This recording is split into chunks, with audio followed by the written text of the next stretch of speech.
Am I the a-hole for taking back a shawl my wife made for a bride-to-be after she was uninvited from the wedding? My wife, Lena, crochets a lot and often gifts it to friends and family. When her second oldest brother got married, she made the bride a shawl to wear over her dress in the evening. The bride loved it, and ever since Lena has made shawls for everyone in her family getting married. Now Lena's oldest brother, George, is getting married again. Lena doesn't have a relationship with George as he was abusive to her as a child, but if she has to see him then she is polite but distant with him. She doesn't want to cut off the rest of her family because of George.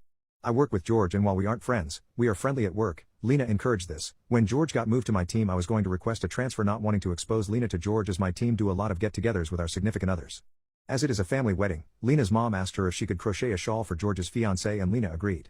It was arranged that once it was finished I would take it to work to give to George so that Lena didn't have to see him. Earlier this week, the shawl was completed and I emailed George at work to let him know that I would bring it in today as the wedding is tomorrow. When I got into work this morning, I gave George the shawl and let him know that Lena and I were looking forward to the wedding. Come lunchtime, Lena called me to let me know that George's fiancée had called her and told her that she was no longer invited to the wedding, citing the place they are having the wedding and the reception it is too small for the number they have coming, so are having to make cutbacks. However, I was still invited to the wedding. I was mad at this because they clearly only invited Lena to get a shawl, which to me is just rude. If they had asked Lena outright to make one, she probably would have done it because she loves to crochet.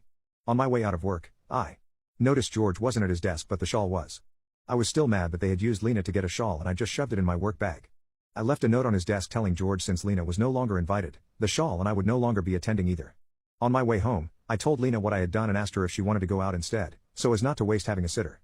Lena was upset that I had taken the shawl as it was causing an uproar in her family group chat where people were calling her petty because I took it back.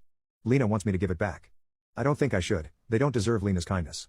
However, at the same time, I don't want Lena to be upset with me over George and a shawl.